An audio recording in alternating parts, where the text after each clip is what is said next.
Kalau yang hiperaktif di kelas itu kita nggak bisa ditekan ya, nggak bisa ditekan. Kamu harus begini segini enggak.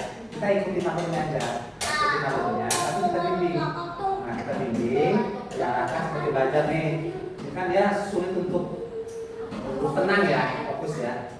Pasti aja dia bisa menekan kemana. Tapi kita fokuskan gitu ke belajarnya aja. Yang penting dia pekerjaannya bisa selesai dan tidak mengganggu temannya. Diarahkan supaya tidak mengganggu itu aja sebetulnya. Dan ini memang kebiasaan seperti ini memang harus diterapkan juga di rumah.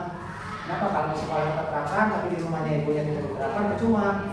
Nah sampai ngomong. Jadi saya nanti setelah pembelajaran ini saya sampaikan ke orang tuanya bahwa anak ini begini. Gitu. Jadi nanti tolong di rumah didampingin ketika belajar atau apa anak itu tidak sendirian. Kalau anak ini sendirian ya itu seperti apa ya? Lihat gitu. Jadi harus kita bisa aja kan seperti ini aja contohnya tuh. Duduknya yang rapi, bapak nggak suka kayak gitu. Duduk yang rapi. Nah ini nanti bimbingnya itu dari sosialnya dulu. Dia kan sosialnya apa ya? Agak kurang ini ya. Agak tertib lah orangnya ya. Seperti kita aja sih kalau misalkan itu susah diatur kan ya. Nah mau maneh lah berdasarkan. Jadi kalau misalkan masih mau diarahkan, berarti anak ini bisa berubah. Tapi kalau sulit diarahkan, itu akan sulit juga nanti perkembangannya. Lama, seperti pembelajaran juga sama. Pemicunya? Enggak bisa dituntut kayak gitu. Jadi ini timbulnya itu bisa dari rumah juga. Misalkan anaknya ini udah malas belajar dari rumah dipaksa sama orang tuanya. Nah ketika datang ke sini dia udah langsung dia reaksi. Jadi ketika lihat temennya dia iseng bikin emosi orang. Jadi dia udah apa aja dia dapat tarik. Tadi itu kan patah tuh diinjak. Dia emosinya nggak katakan tendang, patah, udah gitu diomelin makin dia gitu. Bagaimana sih Pak tujuan perubahan anak dalam kayak gini Pak? Tujuannya itu kayak gimana gitu bisa dijelasin? Bisa. Dia yang penting bisa duduk rapi, mau mengikuti belajar, tanggung jawabnya terselesaikan. Nah kalau misalkan kayak gini ini tidak terselesaikan ini tanggung jawabnya. Saya kasih tanggung jawab misalkan ini kan dia kan fokus ya. Sebetulnya dia fokus, tapi karena ada ini ya, jadi ya, dia merasa caper lah.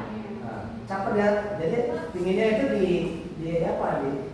disengin malah dia gitu, bukannya fokus gitu.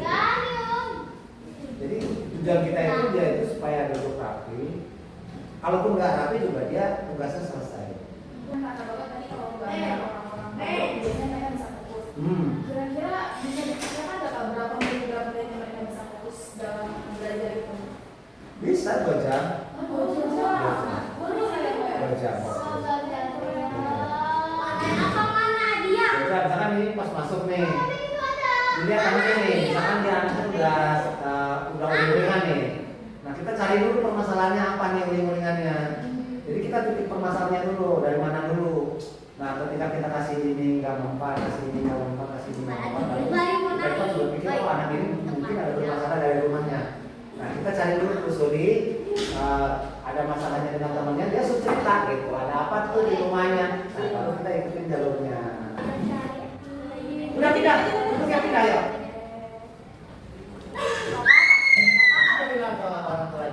Kalau dibantu itu katanya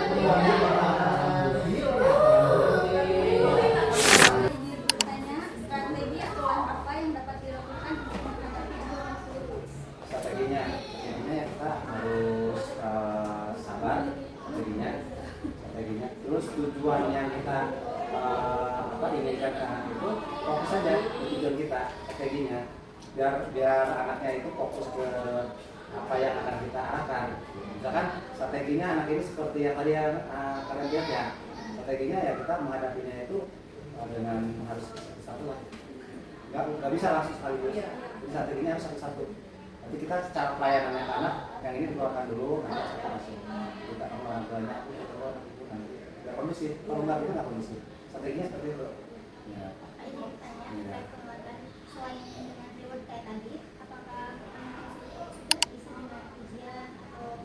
semua anak itu kasih reward ya, tapi tidak mesti dikasih reward, tidak semua dikasih reward. Ada juga anaknya dikasih reward malah nggak bagus juga gitu. Jadi ada saat-saatnya kita memberikan reward, ada saat-saatnya reward itu kan macam-macam ya, bisa reward dengan apa, misalnya tos ya, atau dengan hadiah, atau misalkan dengan apa dia itu misalkan bangganya apa, misalkan rewardnya nanti kamu jadi petugas upacara, misalnya pengennya jadi petugas upacara aja misalkan kan, pembawa bendera gitu kan. Nah, pembawa bendera atau pembawa teks Pancasila dikasih reward seperti itu dia bangga. Kan nggak semua anak dikasih reward uang atau nggak semua gitu. Jadi rewardnya itu macam-macam. Semua kita kasih reward karena itu keberhasilan dia ya. Kita menghargai sampai sejauh mana kemampuan dia sampai dia itu mampu. Gitu. Walaupun dia keadaannya seperti yang tadi dilihat lah ya. Gitu. Akhirnya kan selesai juga kan? Asna juga akhirnya selesai juga kan, diem juga akhirnya. Nah itu. Jadi nggak apa namanya dari awal memang nggak kondusif, awal kondusif, tengah-tengah nggak kondusif, akhirnya kondusif. Gitu. Jadi seperti itu tiap pembelajaran itu tergantung situasi dan kondisi jiwa anaknya aja. Gitu. Ya. Nah, ada lagi nggak monitoring atau catatan apa yang harus dimiliki guru setiap harinya? Catatan khusus. Guru punya Guru catatan dari orang guru ke orang tuanya gitu. Ya, jadi kita punya catatan tersendiri. Misalkan anak ini belajar hari ini kurang kondusif dikarenakan si A, si B, si C, si D. Nah itu kan nanti kita sampaikan ke orang tua seperti tadi saya sampaikan ke orang tua itu tadi begini nanti begitu kan. Nanti diarahkan lagi. Seperti itu kalau kita tidak ada apa namanya kerjasama dengan orang tua, akan sulit orang tua nggak tahu anaknya di kelas seperti apa. Gitu. Jadi catatan tersendiri. Nanti sampai sejauh mana orang tua juga memantau. Nanti kita tanya juga setelah besoknya gimana hasilnya. Kalau misalnya kata orang tua ini masih begini, nah kita olah lagi gitu, supaya anak itu benar-benar apa yang kita tujukan itu fokus pembelajarannya. Karena setiap anak itu beda-beda tujuannya. Setiap anak beda-beda. Karena kita punya asesmennya ada, kalau 6 berarti 6 siswa.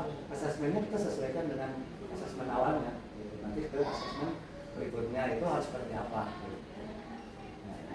Berarti Pak, peran orang tua di rumah dengan guru itu harus selaras ya Pak? Harus selaras, harus. Banyak orang tua yang nggak peduli dengan anaknya, misalkan ke sekolah diantarin tukang ojek. Nah kan, terus pulangnya jemput tukang ojek juga. Nah setelah di rumah kita kasih tugas kok orang tuanya nggak dilihat tugasnya. Nah tadi saya tuh, Bu ini dia tadi begini, dia tadi nggak selesai karena dia usil sama temennya begini. Tapi karena udah selesai hasilnya, jadi saya nggak bisa berkomentar apa-apa karena dia sudah menyelesaikan, walaupun dia apa namanya dari sosialnya aja sih ya nggak bagus itu karena kejiwaannya aja. Gitu. Kalau untuk pekerjaannya tanggung jawabnya udah bagus, paling nanti di rumah aja supaya lebih ngerti gitu, jangan begitu jangan bisa komunikasi. Kan tadi ada kondisi yang tidak juga ya. Nah begitu. Berarti kalau untuk penanganan Bapak itu kan bisa terjadi setiap hari seperti itu. Betul. Yang Bapak lakukan biasanya apa memang dibiarkan saja atau gimana? Tergantung anaknya. Jadi gini, kayak Hasnah tadi ya. Hasnah dia kalau dideketin, kalau dia lagi nangis, makin nangis ya. Jadi kita biarkan. Memang harus memahami karakteristik anaknya. Betul, makanya dari asesmen itu. Kan anak masuk tuh ke kelas 3 dari guru yang ini bawa anak tuh begini. Nah kita ikutin jalurnya. Nah, guru mengolah gitu supaya anak itu tidak terjadi seperti ini. Gimana caranya? Nah, dibiarkan dia diam sendiri akhirnya kan. Gitu. Kalau kita deketin malah makin jadi. Tapi kadang-kadang supaya sedih kan akhirnya. Kayak tadi apa ya? Kenapa? Karena ya lucu juga sih. Biar nggak stres. Nah, kalau misalkan kayak tadi itu Bapak keluarkan yang satu ya, biar kondusif satunya. Nah seperti tadi gitu. Jadi kita yang penting belajar itu apa nyaman ya. Nyaman. Kalau misalnya nggak kondusif kan pusing juga ke kitanya. Yang satu begini, yang satu begini. Makanya kita coba keluarkan dulu, biar shock terapi dulu. Tapi bukan berarti kita mengusir ya. Kan nggak boleh kita mengusir anak itu kan, nggak boleh. Tapi kita diintegrasikan dulu sementara waktu itu. Nanti kalau sudah dianya merasa agak tenang,